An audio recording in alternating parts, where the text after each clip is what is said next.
Assalamualaikum warahmatullahi wabarakatuh.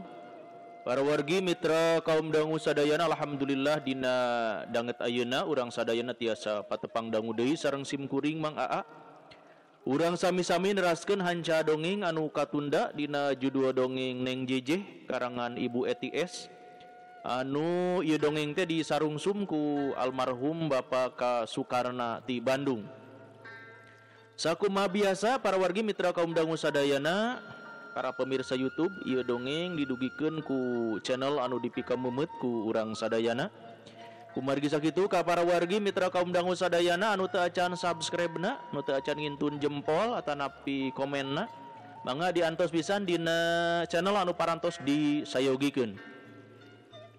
Dina dinten ayeuna alhamdulillah ieu dongeng teh majeng kana seri anu ka-27. Sakumaha anu kauninga dina seri anu satu acana, hanca urang teh kapegat ku waktu dina mangsa nyaritakeun Den Ahmad sareng cileunya teh anu nuju ngudag-ngudag Neng Jejeh teh nya, anu harita Neng Jejeh teh nuju maluruh anu cilaka teh, malah harita disebutkeun anu cilaka teh ku urang dinya nu ragrag dina kareta api teh Jang Wahyu teh, kusabab calana na teh dihilikeun nya ku Jang Wahyu. Tah kumaha lajengna ieu carita, mangga urang sami-sami bae bandungan ku sadayana.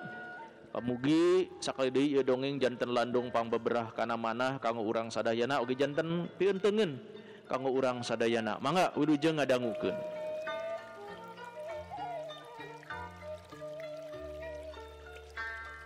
Sajeroning laleumpang teh Den Ahmad sareng sileunyai harita di jalana badami heula.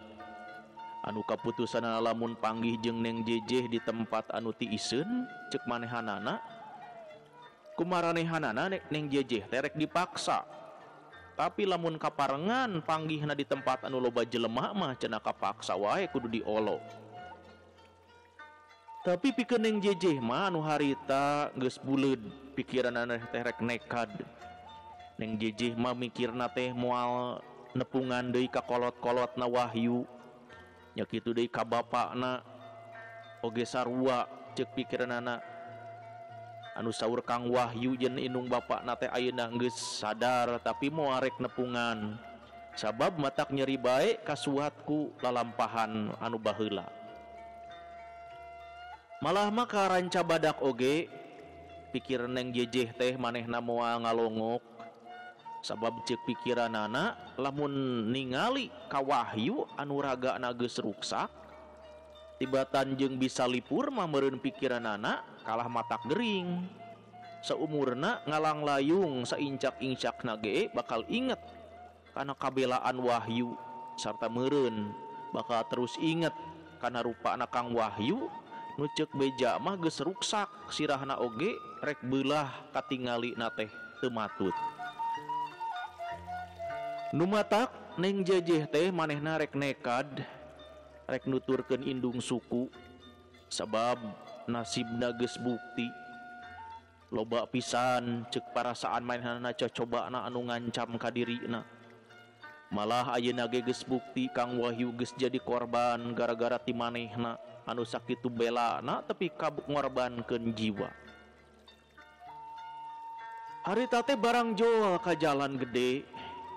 Neng Jejeh teh nungguan mobil sugan aya beus anu ngaliwat kalbah dinya. Tapi tetep bae eueuh beus teh sakitu rada lila teh. Atuh manehna teh ngahuleng sarta diuk dina pilar. Bari ngalamun teu puguh nyawang nu bakal kasorang. Naha nasib manehna teh bakal sarua jeung nasibna Wahyu anu ngantun alam dunya. Harita teh keur jongjon ngalamun pacenghu ti kajauhan datangna ti beulah kulon sileunyai sareng Den Ahmad. Harita leumpang ngadigle atuh Neng Jejeh teh reuaseun korejat manehna cengkat. Sarta jung Neng Jejeh teh nangtung bari neuteub kanu ngudag hatena teh ratu menidag digdug. Ngan alusna waktu nangtung teh breh katingali aya sedan anu ngaliwat kadinya. Atuh Neng Jejeh teh atoheun gancang manehna teh ka tengah sarta megat eta sedan anu harita ngadius. atuh dipegat di tengah jalan teh reg mobil teh eureun da jalanna di halangan ku Neng Jeje anu nyetop. Aya naon? Cek supir bari ngerem mobilna. Kang, tulungan abdi ngiring Kang. Margi diberi ku itu tuh lalaki anu duaan. Abdi nyuhunkeun tulung bae ka Akang Kang. Pamugi Akang gersa nulungan ka abdi. Jawab Neng Jeje harita teh ngalengis. Bawa euy.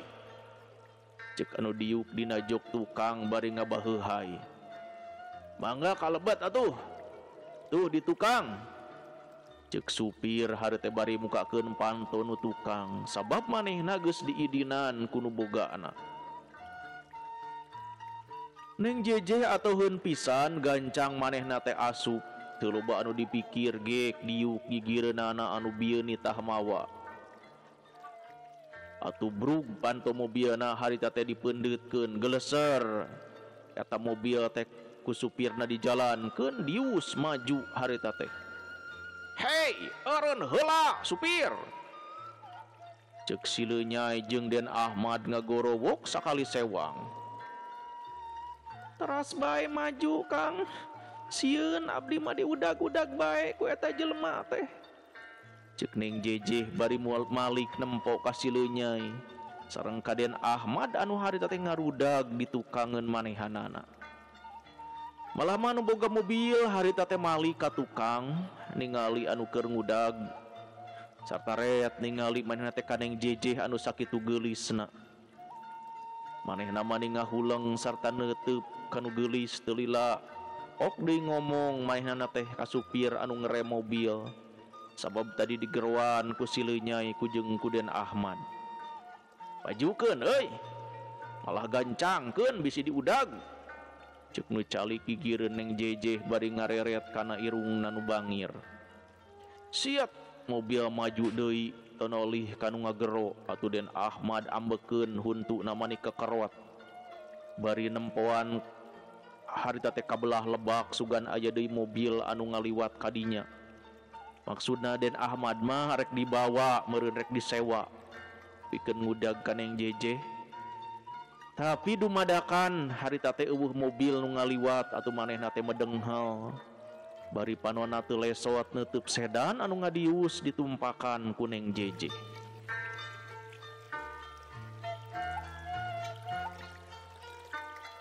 Para wargi mitra kaum dangu sadayana cag urang tunda heula kaayaan Neng Jeje oge sileunyai katut Den Ahmad. Ayeuna ulang malikan deui ka tukang nyaritakeun deui Jang Wahyu anu harita naik truk teh nya rek ngudag Neng Jeje ka Bandung. Harita teh sora truk anu ngagerung berat teuing ku muatanana atuh majuna teh laun mata keheul anu numpang. Sabab hayang buru-buru rek nepungan ka Neng Jeje jeung nepungan deui ka sepuhna anu tangtu ceuk pikiran manehanana bakal hariwangeun sapedah manehna teh palid kadang-kadang di imahna manehna teh geus dihajatan. Harita teh Jang Wahyu keseleun pisan hayang geuragok papanggih jeung Neng Jeje di imahna atawa geus disepuhna ku manehna rek diteang betada teuing atohna lamun pada salamet teh. Pada riung mungpulung jeung kolot anu matak geus segergeteun Jang Wahyu teh hayang geura-geura datang. Tapi nya kitu teh mun diarep-arep batan gancang kalah kendor karasana ku Jang Wahyu teh. Atuh manehna teh kumejot mun aya deui mobil mah hayang ganti kanu sejen. Ngan bingung bae teu boga ongkos mun megat mobil sejen mah. Katambah dina sakuna katerangan oge eueuh sabab waktu calanana dihilikeun jeung musuhna Jang Wahyu teh poho henteu dikodokan. Tungtungna mah maenana teh sabar bae da sanajan mobil laun ari bari ngeureuyeuh mah majuna ge teu eureun-eureun tungtungna harita teh datang kaluareun kota Bandung malah lila-lila tepi ka palebah desa Andir. Gancang Jang Wahyu teh ngagero sangkan eureun di lebah dinya. Atuh reg truk teh majuna teh eureun sarta jut Jang Wahyu turun. Bari nyampeurkeun ka supir manehna nyebutkeun nuhun. bari budi nama marah mai pedah tepi kalemburna atuh gancang bae muru ka imahna hayang panggih jeung indungna bari joal teh ka imahna kaparengan datanggana harita aya di luar. Atuh tetangga Jang Wahyu tak kabeh oge arolohok henteu lemek henteu nyarek sabab ngadenge beja mah kamari teh ti indungna teh Jang Wahyu teh tetela paeh. Tapi harita bet aja datang deui bari neuteub ningali ka tatanggana atuh tatanggana reuas hatena teh ratug dagdigdug sok sieun eta jurigna datang deui bungkeulekan balik ka imahna.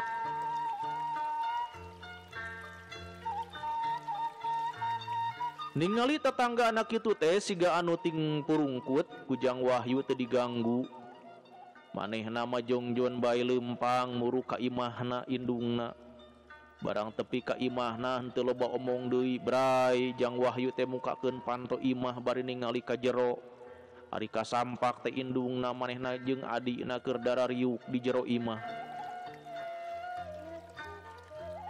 barang ret neuleuh anakna maonah mani ngaranjug sajongjonan mah teu ngomong hatena teh ngadadak ratug sabab tugur teu angin anakna mukakeun panto bari neuteub ka manehna atuh maonah teh ngeleper nya kitu deui Nyi Icin bulu pundukna muriding cacakan harita teh kaayaan waktu beurang. Ma cek Jang Wahyu bari ngasongkeun dua leungeunna kawas nu hayang ngarangkul barang ngadenge sora anak nu harita nyebut emak jeung ngasongkeun dua leungeun maona hatena lipur teu dipikir akibatna sanajan nu datang jurig oge manehna teh henteu sieuneun gancang harita teh nembalan sorana teh dumareuda meureun maonah teh bakating ku bunga bisa neuleuh deui rupa anakna anu geus kabawa palin. Ujang jawab maonah bari ngasongkeun leungeunna deui sarua teu tatapaseun deui gabrug Jang Wahyu teh ngarangkul bari segruk deui ceurik nginghak kawas budak leutik meureun bakating ku bunga malah mah indungna oge kabawa reumbai ku cimata bari ngusapan anakna teh pok nyarita maonah teh dumareuda siga nu deudeuheun pisan da sorana oge manilaun. Ujang Jang Wahyu ieu teh leres mak abdi pun Wahyu anu palid teh mak jawab Jang Wahyu bari ngalimba. Wahyu nya nu palid teh hutan salamat hidap teh anaking cek maonah bari ngusapan Wahyu teh jipanona mani nyurucud. Alhamdulillah mak salamet abdi teh mak sareng aya hibar pangdoana abdi teh ti emak abdi salamet akhirna mah tiasa hanjat deui abdi tiasa salamet tina cai caah mak. Alhamdulillah nuhun Gusti waro tadina mah ku emak teh rek dihajatan anaking ku emak teh rek ditahlilan deui tapi ayeuna mah geuning datang deui kalawan kasalametan sarta bisa babarengan deui di dieu. Icin akangna ieu teh geuning Nyai pek geura bagiakeun di kadinya cek maonah bari ngareret ka Nyi Icin anu ti tadi geus nginghak ningali indung jeung lanceuk silih rangkul teh. Kang Wahyu ieu abdi Kang cek Nyi Icin bari ngasongkeun leungeunna tanda ngahaturkeun kasalametan. Cin sedih Icin teh lamun ngadenge akang maot cek Jang Wahyu bari nyekelan leungeun adina. Langkung ti sedih Kang malah abdi sareng emak ti harita dugi ka ayeuna oge abdi teh teu acan aya nu tuang jana langsa pisan abdi teh Kang. Segruk harita teh Nyi Icin ceurik ngading diut. Tos entong ceurik sagala Nyai keun can dalahar mah da aya akang nu sanggup nyiar akang sanggup keur nyiar kipayah mah geus tong careurik ayeuna mah. Nah aku naon can dalahar teh nah can aya sangun atawa kumaha boa-boa can aya sangun meureunnya ceuk Jang Wahyu harita teh semun deudeuheun pisan ka indungna jeung ka adina teh sanes teu aya sangun Kang. Namun nya kitu teh ya bade dahar teu dahar sote da nuju sumpeg hate di mana abdi tiasa dahar ari hate nuju sumpeg mah tapi hate abdi teh ti belat bae ka akang. Kang di waktu harita dugi ka ayeuna abdi sareng emak teh tos tara kaluar Kang gawe teh kieu bae diuk paduduaan bari ngaharu dabongan hate teh inget bae ka akang. Nuhun ayeuna mah akang salamet geuningan kantun muji syukurna kanu ka Maha Kawasa ceuk Nyi Icin harita teh bari nyusutan Cipanon.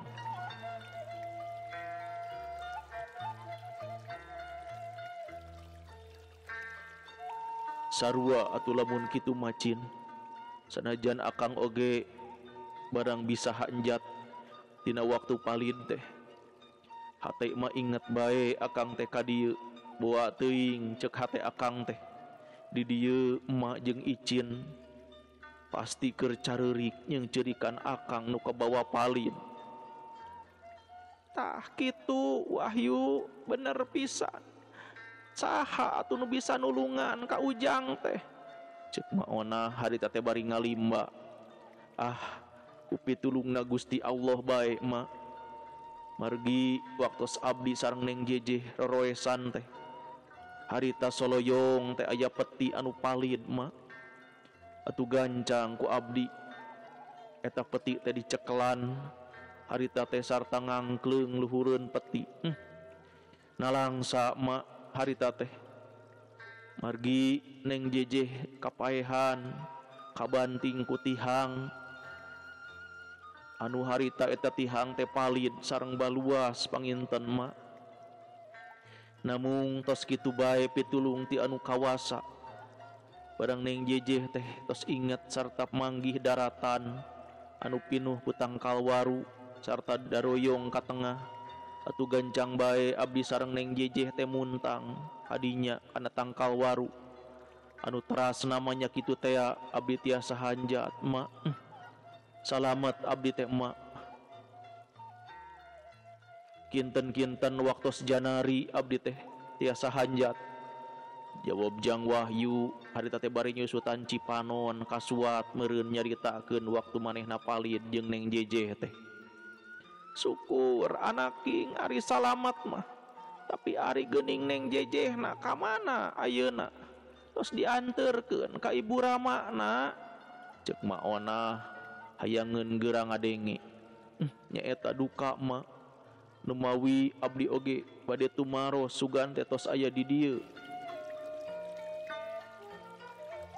Aeh nah teu bareng kitu Wahyu ceuk maona harita teh geus heraneun deui bae nu mawi henteu mah jawab Jang Wahyu pondok pisan ngajawabna teh naha ujang kumaha eta teh lalakonna maona harita teh mani kerung teu ngartieun meureun kanu dicaritakeun ku Wahyu teh ongkoh Wahyu teh nyaritakeun babarengan jeung Neng Jejeh dina waktu palid tapi ayeuna balikna Jang Wahyu teh teu bareng jeung Neng Jejeh kieu mak jawab Jang Wahyu bari dadak-dak harita teh ngadongengkeun lalakon manehna ti mimiti tumpak kareta api teh tapi ka waktu harita atuh ngadenge eta dongeng teh maona mani kegodeg tina bakating pureuwas karasana kumaonah maka kajadian nu enggeus teh betasa harita bae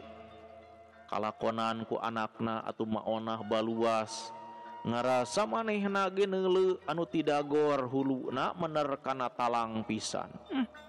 Syukur anaking syukur atuh ari salamet mah ceuk maonah bari nyekelan tarangna siga nu rieut henteu kuat meureun ngadengekeun lalakon anak manehanana.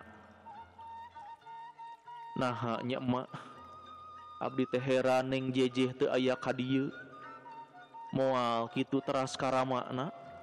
Jawab Jang Wahyu harita teh bari kerung siga anu mikir. Siga nama nepungan karamakna anaking eta geus dibejakeun ku hidup yen ramakna teu kunanaon. Atos mah malah dipasihan pamandangan ku abdi teh. Jawab Jang Wahyu bari ngaharu. Lamun kitu mah geus aya di dieu meureun Ujang. Engke mah geus ngaso sakedeung gancang bae sampeurkeun ka ditu nya. Hari ayeuna mah leureuh heula deui dieu bari urang nyangu heula. Ceuk maona harita teh bari ngareret ka Nyi Icin. Ok neruskeun omonganana. Geurana hercai atuh Nyai, akangna geus lapareun meureun. Sakalian bae ngaliwet, da beas mah loba lain. Seueur mah beas mah. Jawab Nyi Icin bari teras manehna teh ngaleos ka tukang rek nyangu. Ngadengi loba beas teh Jang Wahyu harita teh mani olohok terus neuteup ka indungna kawas nu hayang nyahoeun. Naboga milik ti mana indungna teh siga anu sarenang pisan. Nah siga aya nu marere waktu manehna keur palid disangkana anggeus paeh. Atupok manehna teh nanya sorakna semu dareuda tina bakating ku bunga.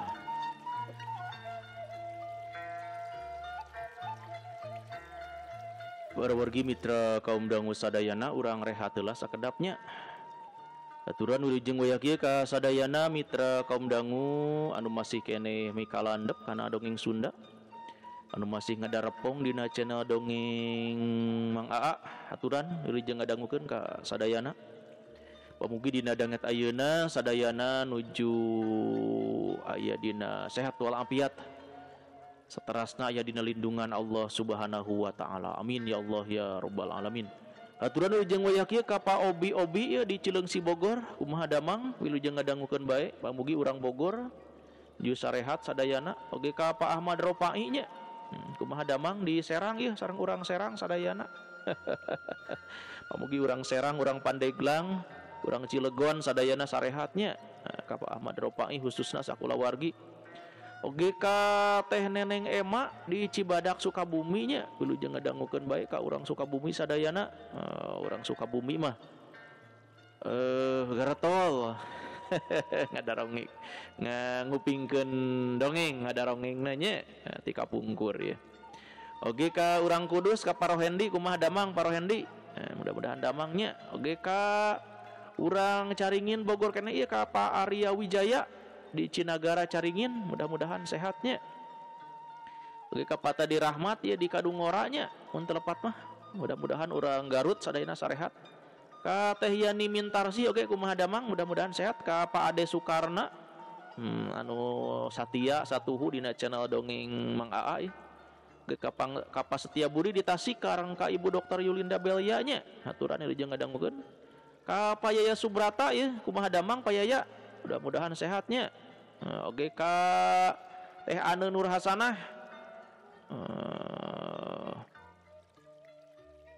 Mudah-mudahan cenah Kang Wahyu sareng Neng Jejeh teh kauntun tipung ka tambang beas. Amin nya urang sami-sami teras wae ngabandungan ieu caritana. Oge ka Teh Siti Sarah ya kumaha damang Teh Siti Sarah. Mudah-mudahan sehatnya. Oge ka Teh Entin Kartini di Buah Batunya. Mudah-mudahan orang Bandung sadayana nuju aya dina kaayaan sehat walafiat. Oge ka urang Cikampek ka Pak Uwan ya. Pak Uwan Sumarna sareng urang Karawang mudah-mudahan sarehat sadayana. Oge ka Teh Tami Malihahnya di Ciamis, ka Teh Wiwin di Subang oge sami. Oge ka Bapak Taryo di Jambi ya kumaha damang Bapak Taryo. Ka Teh Mutia Wangsih oge di Sukabumi nya sareng urang Sukabumi sadayana. Oge ka Pak Agus Somantri di Garut, ka Pak Muhammad Suyanto di Sukamandi, lajeng ka Mamah El Hatman di Mekah ya, mudah-mudahan orang Mekah sarehat sadayana. Oge ka Panana Samsudin sareng Teh Entin tadinya, ka Pak Prabu Arjuna di Banjar, mudah-mudahan sarehat. Ka Teh Enji oge, mudah-mudahan sehat Teh Enji. Oge ka Teh Iis nu aya di mana? di Riyadnya teis mudah-mudahan sehat wae. Ka Teh Deti oge di Gunung Halu teras manco, ka Kang Kanu nulalana oge. Mudah-mudahan ka sehat sadayana Pak Ikno ya kumaha damang Pak Ikno. Oge ka urang Jakartanya Pak Zaki Mubarak, lajeng ka Teh Khotimah nu hoyong dikintun-kintun salam teh, mudah-mudahan nuju ngadepong ieu Teh Khotimah. Di mana Teh Khotimah teh linggihna nya? Oge ka channel Aku Saja. Mudah-mudahan dina danget ayeuna nuju ngadepong dina channel Dongeng Mang A. Atuh nu sanesna mah dikumkeun bae ka sadayana anu masih ngadarungkeun mikalandep kana dongeng Sunda, khususna dongeng Sunda neng jejeh ieu. Mudah-mudahan sadayana sehat walafiat, anu sehat anu ngadongengna oge sehat anu ngadangukeun dongengna aya dina lindungan Allah Subhanahu wa taala. Amin ya Allah ya rabbal alamin. Supados teu nyang kolong teuing kana waktos, mangga urang sami-sami bandungan deui ieu dongengna.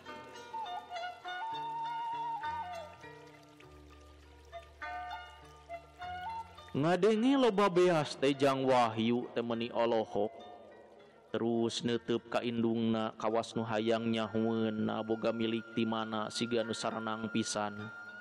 Nah aya nu marere waktu manehna keur palid disangkana geus paeh, atuh pok manehna teh nanya sorana geus semudareuda tina bakating ku bunga. Mak, hapunten mak, kakupingna teh seueur beas geuning. Saha anu nyambungan ka urang teh mak? Barang ditanya kitu teh mak onah tepi kamesem samemeh napok ngajawab mak onah teh neuteub anakna. Atuh Jang Wahyu teh honcewang sieun nu jadi indungna ngaborahkeun imah manehna jeung tanahna. Lantaran geus poekeun teu sanggup nyiar kipayah. Tungtungna indungna teh ludeungeun pisan. Da eueuh jual-jualeun kitu pamikiranna Wahyu teh pangindungna can nembalan teh. Padahal mah pikir mak onah teh manehna can ngajawab teh sarta mesem ngabubungah kana hatena Jang Wahyu anu kakara kaluar ti jero katunggaraan. Manehna ngarasa lucu kulas asihna Gusti. Kajadian nu kalakonan maningan sakiceu pisan ayeuna geus robah deui. Atuh harita sanggeus neuteub ka anakna sarta imut ngagelenyu pok mak onah teh ngajawab sorana laun jeung ancad, tandana jalmi anu syukur kana pitulungna Allah anu geus nyalametkeun ka kulawarga mak onah. Kieu saurna mak onah teh, anaking nuhun teuing ayeuna hidep geus datang kalawan kasalametan. Kersana Gusti nu agung, urang ayeuna ngariung anu ceuk sangkaan emak tadi nama moal panggih saumur hirup di dunia teh, sabab hidup atos maot kitu ceuk wartos ka emak teh. Atuh gawe emak teh beurang peuting teu aya deui ngan ceurik jeung ceurik, paungku-ungku duaan jeung Nyi Icin, malah bieu karek repeh kaburu manten jol hidup torojol tanpa larapan. Atuh emak teh Olohok tina bakatingku atoh sareng anak panggih deui bisa pajonghok paamprok. Waktu hidup henteu aya basa palid ka bawah ku caah, harita teh ramana neng jejeh teh sarumping ngajak ka emak jeung Icin supaya daek ka ditu sabumi sareng anjeunna. Sarta anjeunna rek ngurus ka emak teh itung-itung males budi cenah. Da di kadiri hidup pribadi tapi ku emak teh ditolak moal rek ngantunkeun ieu tempat ceuk emak teh. Malah harita keneh anjeunna teh ngintunkeun artos sareng beas sacekapna kanggo ngurus diri emak. Tah beas sareng artosna ku emak encan diganggu anaking, sabab emak jeung Nyi Icin teh keukeuh henteu hayang dahar. Pikiran mamanteng ka hidep anu maot di Citarum kitu ceuk sangkaan emak teh. Nu matak loba beas teh tah kitu lantaranana kahadean ti nu soleh ibu ramana neng Jeje ayeuna geus sadar pisan ngangken kana kalepatanana atos getas harupateun sadayana kalepatan nu didamel ku anjeunna atos mundut di hampura ka emak sareng ka hidep pang tepi ka jadi korban hidep sareng puterana teh gara-gara ramana nu matak omat anaking upama hidep geus ngaso ramana neng Jejeh teh omat geura wartosan ye neng Jejeh teh geus salamet sarta taroskeun sakali nah tos sumping kaditu atanapi henteu acan lamun tos sumping nuhun lamun teu acan wayahna ku hidep teangan deui ceuk maona harita teh bari teu weleh mesem nyariosna teh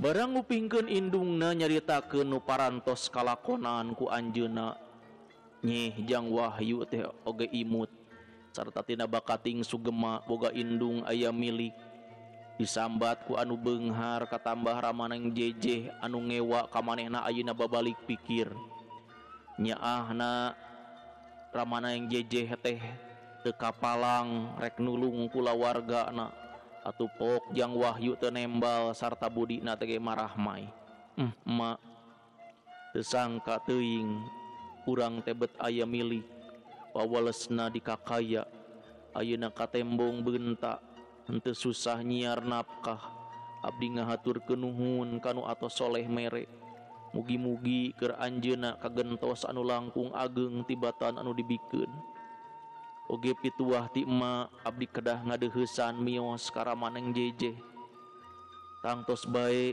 dilampahkeun bujeng-bujeng dipiwarang sanaos teu dipiwarang ku emak ge miyos kaditu tapi abdi tangtos miyos ngalaporkeun ka ramana neng Jejeh yen neng Jejeh teh parantos salamet jawab Jang Wahyu bari teu weleh imut tanda manggih kabungahan geus ngariung jeung indung syukur anaking ari boga maksud kitu mah mudah-mudahan bae sagala maksud anu sakitu hadena teh buahna oge sing hade deui ceuk maona harita teh nedapang doana bae atuh emak jawab Jang Wahyu harita teh bari ngareret ka dapur sajeroning kitu teh euleuh waktosna para wargi mitra kaum dangu sadayana parantos saeb cag urang tunda heula ieu dongeng neng Jejeh dina seri anu ka-27 insyaallah dina seri anu salajengna enjing urang teraskeun deui